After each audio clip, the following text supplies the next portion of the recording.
पुरुषार्थ से प्रारब्ध। ओम शांति। आज का मुख्य विषय है अमरलोक की तैयारी अभी और यहीं। हम सब आज एक ऐसे समय पर खड़े हैं जहां पूरी दुनिया परिवर्तन के दौर से गुजर रही है। चारों तरफ हंगामा, अस्थिरता, भय, स्पर्धा और अशांति दिखाई देती है। लेकिन प्रश्न ये है, क्या हम भी उसी लहर में बह जाएं, या हम वो आत्माएं बने जो इस परिवर्तन को समझकर उससे ऊपर उठकर नई दुनिया की तैयारी करें। बाप हमें याद दिलाते हैं, तुम अमरलोक स्थापना के निमित्त हो, इसलिए हमारा जीवन साधारण नहीं है। पहली बात हमें समझनी है, हम शरीर नहीं हैं, हम आत्मा हैं।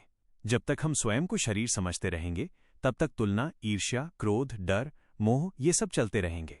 लेकिन जैसे ही स्मृति आती है मैं आत्मा हूं, तुरंत हल्कापन आ जाता है। 1. ये दुनिया स्थायी नहीं है। हम सब देख रहे हैं परिस्थितियां कितनी तेजी से बदल रही हैं।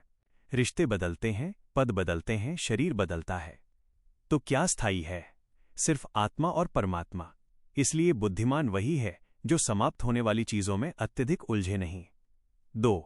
गॉडली फैमिली प्लान क्या है?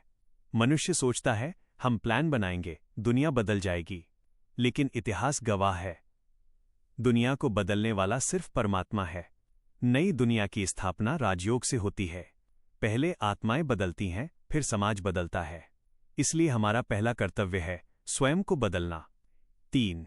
व्यवहारिक जीवन में कैसे लागू करें? अब प्रश्न आता है, हम ऑफिस में हैं, घर में हैं, व्यापार में हैं, वहां ये ज्ञान कैसे काम आएगा?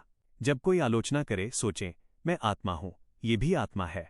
जब परिस्थिति कठिन हो, सोचें ये ड्रामा का सीन है, ये भी पास हो जाएगा। जब मन विचलित हो, 1 मिनट रुकें, आंखें बंद करें, बुद्धि ऊपर स्वीट होम में ले जाएं। बस 30 सेकंड की सच्ची याद मन को स्थिर कर देती है। 4. सशक्तिकरण कहां से आता है? सशक्तिकरण बाहरी साधनों से नहीं आता, वो आता है ज्ञान से स्पष्टता, योग से शक्ति, पवित्रता से आत्मसम्मान। जब आत्मसम्मान जागता है तो हम परिस्थितियों के गुलाम नहीं रहते। 5. मेहमान भाव अपनाएं। हम इस दुनिया के स्थायी निवासी नहीं हैं, हम मेहमान हैं। मेहमान क्या करता है? न अधिक अधिकार जताता है, न अनावश्यक उलझता है। वह सम्मान से आता है और सम्मान से चला जाता है। यदि ये भाव आ जाए, जीवन कितना हल्का हो जाएगा। सार, आत्माभिमान ही शक्ति है, याद ही विकर्म विनाश का साधन है। नई दुनिया की तैयारी अभी करनी है, पुरानी दुनिया से मोह कम करना है। अंत में अभ्यास, मेडिटेशन, कमेंट्री। अब 1 मिनट के लिए स्वयं को स्थिर करें। मैं ये शरीर नहीं, मैं एक प्रकाश बिंदु आत्मा हूं। मेरी बुद्धि ऊपर शांति धाम में जा रही है, वहां शांति है, स्थिरता है। प्राणेश्वर बाप की शक्तिशाली किरणें मुझ पर पड़ रही हैं, मेरे संकल्प शुद्ध हो रहे हैं। मैं हल्का हूं, निर्भय हूं, नई दुनिया का अधिकारी हूं। मैं अमरलोक स्थापना का निमित्त हूं। ओम शांति।